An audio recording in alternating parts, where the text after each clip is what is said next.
आज हम पढ़ेंगे संबंध के प्रकार के बारे में। हमारे जो संबंध होते हैं मैथ्स में, जिसको हम इंग्लिश में रिलेशन भी कहते हैं, ये मोस्टली 3 टाइप्स के होते हैं, जो कि सर्वतुल्य संबंध, सममित संबंध और संक्रामक संबंध कहलाते हैं।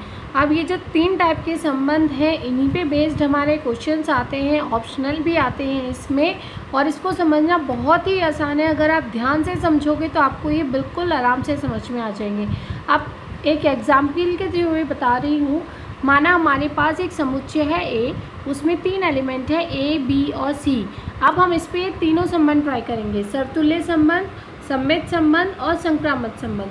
तो पहले सर्वतुल्य संबंध क्या होता है ये जानते हैं। ए, स्मॉल ए, जो कि ये रहा एलिमेंट है ए का, small a belong to A for all. इस सिंबल का मतलब होता है फॉर ऑल। मैं लिख भी देती हूँ, इस सिंबल का मतलब है फॉर ऑल।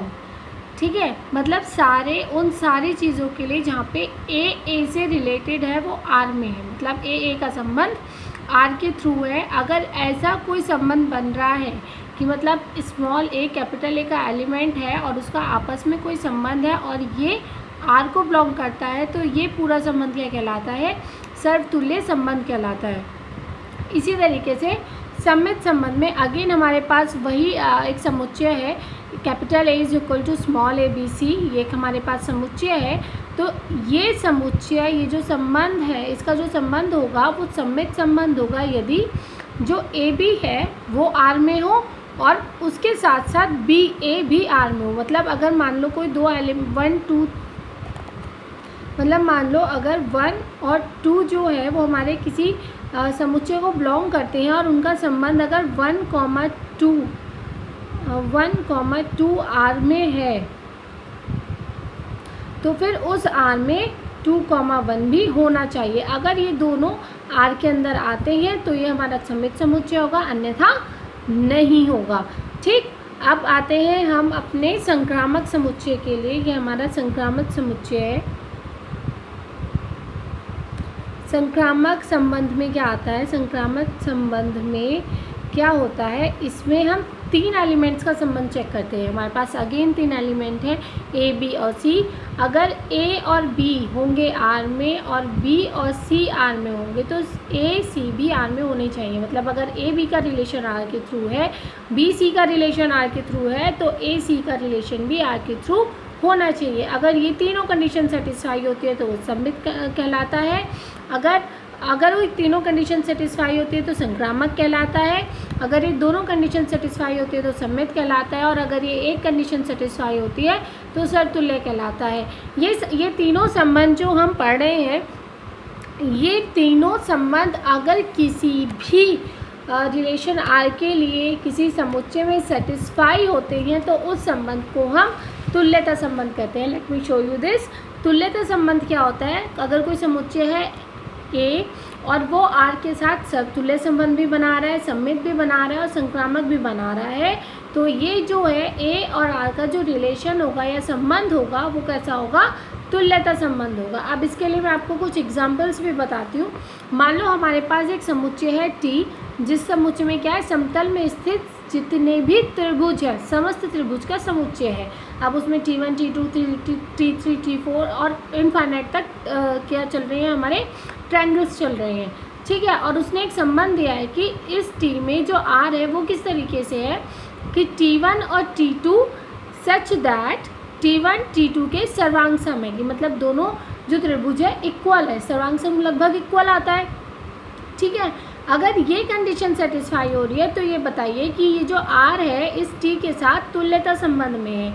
ये हमें सिद्ध करना है। तो अब क्या करेंगे, सबसे पहले तो हम लिखेंगे जो हमें गिवन है। हमने लिखा कि टी इज इक्वल टू समुच्चय हमारा क्या, त्रिभुजों का समुच्चय। मतलब इसमें सारे त्रिभुज आ रहे हैं, वही तो लिखा था उसने समतल में से सभी समुच्चय, तो सभी त्रिभुजों का समुच्चय हमारा ये आ गया। अब उसके बाद उसने हमें रिलेशन दिया है R is equal to T1 T2 such that T1, T2 सर्वांग सम है।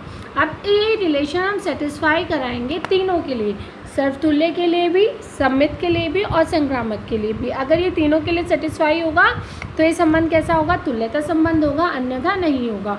तो अब हम इसको सर्वतुल्य के लिए ट्राई करते हैं। T1 बिलोंग्स टू T, जब ये त्रिभुजों का समुच्चय है तो T1 तो टी को बिलोंग करेगा, बिल्कुल ठीक है। और T1 T2 belongs to R, मतलब T1 जो है वो T2 के क्या है, सर्वांग सम है, क्योंकि ये किसको बिलोंग कर रहे हैं, T1 T2 के सर्वांग सम है, मतलब लगभग इक्वल है। यही तो उसने रिलेशन दिया है कि जो T1 T2 को सर्वांग सम है, तो ये तुल्यता संबंध को ओके करता है, सिद्ध करता है। ठीक, अब हम चेक करते हैं अपना दूसरा संबंध। दूसरा संबंध कौन सा हमारा, सममित संबंध। सममित संबंध के लिए क्या है, दिया है T1 T2 belongs to T। पहली कंडीशन जो उसने गिवन दी है वही तो है कि ये जो दोनों हैं ये T को बिलोंग करते हैं। अब पहली कंडीशन, अगर T1 T2 belongs to R, मतलब T1 T2 के सर्वांग सम है, तो T2 T1 के भी तो सर्वांग सम होगा। भाई एक त्रिभुज है, अगर दो त्रिभुज आपस में सर्वांग सम है, तो चाहे ये इसके सर्वांग सम हो या ये इसके सर्वांग सम हो, बात तो एक ही है। तो इस वजह से तो ये कंडीशन सेटिस्फाई होती है, मतलब T2 T1 belongs to R, अतः यह सममित संबंध भी क्या है, ओके है। हम सिद्ध कर चुके हैं कि T1 और T2 में मतलब T का R के साथ सममित संबंध भी है। अब आते हैं हम अपने तीसरे संबंध की तरफ, जो कि है संक्रामक संबंध। अब संक्रामक संबंध में हमें 3 एलिमेंट्स चाहिए, तो हमने 3 त्रिभुज ले ली, T1 T2 T3। ये किसको बिलोंग करते हैं, T को बिलोंग करते हैं। और ये जो T1 T2 T3 है, अब इसमें हम अपनी तीनों कंडीशन सेटिस्फाई करते हैं। T1 T2 belongs to R, मतलब T1 T2 के सर्वांग सम है। T2 T3 belongs to R, मतलब T2 T3 के सर्वांग सम है। तो फिर ऑटोमेटिकली अगर ये इसके इक्वल है और ये इसके इक्वल है, तो ये दोनों भी तो आपस में इक्वल होंगे। तो अतः T1 और T3 बिलोंग्स टू R। क्यों, क्योंकि अगर ये इसके सर्वांग सम है और ये इसके सर्वांग सम है, तो T1 और T3 भी सर्वांग सम होंगे।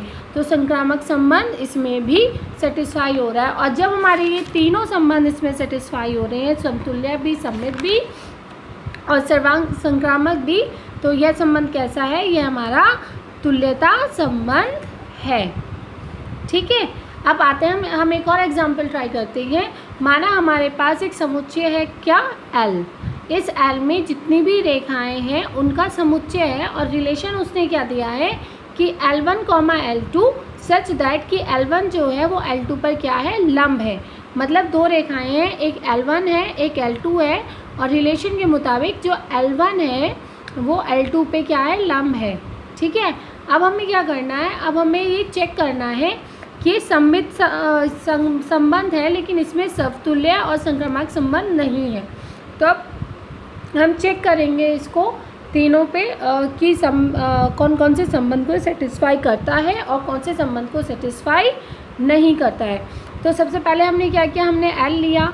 L क्या है, समतल में स्थित रेखाओं का समुच्चय है, बिल्कुल ठीक है, जैसा उसने गिवन था हमने वैसे का वैसा लिख दिया। अब हमने कंडीशन लिख दी कि L1, L2 such that L1 L2 पर क्या है, लंब है। मैंने साइन बना के लिख दिया, आप नॉर्मली हिंदी में भी लिख सकते हैं। अब इस पर हम अपना संबंध चेक करते हैं। हमारा संबंध क्या है, सर्वतुल्य संबंध है। अब सर्वतुल्य संबंध का मतलब ये है कि जो L1 है वो बिलोंग्स टू L। गिवन है कंडीशन, भाई L को, समुच्चय L को ये बिलोंग कर रहे हैं, ठीक है, लेकिन जो L1 है वो L1 पे लंब थोड़ी हो सकती है। सर्वतुल्य समुच्चय की कंडीशन है A, वो बिलोंग करना चाहिए R को, ये इसकी कंडीशन है। लेकिन कोई भी अगर रेखा है L1, ये खुद पे लंब कैसे हो जाएगी, नहीं होगी ना। इसका मतलब ये सर्वतुल्य संबंध को सेटिस्फाई नहीं करता है। ठीक, अब इस पे सममित संबंध हम चेक करते हैं। अगर L1 L2 बिलोंग करते हैं L पे और L1 L2 एक दूसरे पर लंब है, क्योंकि ये R में बिलोंग कर रहे हैं, इसका मतलब R की कंडीशन क्या है कि एक दूसरे पर लंब होने चाहिए। इसका मतलब L1 लंब है L2 पर। अगर ये कंडीशन है तो ये देखो, अगर एक लाइन L1 है और एक लाइन L2 है, अगर ये इस पे लंब है तो इस वाली पे भी तो ये लंब है। इसका मतलब L2 भी क्या होगा, L1 पे लंब होगा। मतलब L2 L1 ये किस पे रिलेट करेगी, रिलेशन R पे। और अगर ये दोनों कंडीशन सेटिस्फाई है तो ये कैसे संबंध है, ये एक सममित संबंध है। अब ट्राई करते हैं तीसरा संबंध, संक्रामक संबंध। संक्रामक संबंध में हमें 3 एलिमेंट चाहिए, तो हमने फिर 3 एलिमेंट लिए, L1, L2 और L3, और ये बिलोंग कर रहे हैं L में एज पर द क्वेश्चन। फिर अब हम चेक करते हैं कि अगर L1, L2 belongs to R, मतलब L1, L2 पे लंब है, और L2, L3 belongs to R, मतलब L2, L3 पे लंब है। तो अब ये देखो, ये L1 है, ये L2 है, ये दोनों आपस में क्या है, लंब है, और L2 क्या है, L2 L3 पे लंब है। तो अब ये देखो L1 और L3 तो हम आपस में समांतर रेखाएं हो गई ना, तो इसका मतलब ये है कि जो L1 और L3 है ये समांतर रेखाएं हो जाएंगी, और ये R को बिलोंग नहीं करेंगे, और R को बिलोंग नहीं करेंगी तो जो संक्रामक संबंध है वो इसमें नहीं बनेगा। इस तरीके से हमारी जो क्वेश्चन की कंडीशन है वो सेटिस्फाई होती है। हमने सिद्ध कर चुके हैं कि जो R है वो सममित संबंध है, लेकिन सर्वतुल्य और संक्रामक संबंध नहीं है। आई होप आप लोगों को ये वीडियो समझ में आई होगी, इस टाइप के क्वेश्चन समझ में आए होंगे। कोई भी क्वेरी होगी you can ask me. Thank you.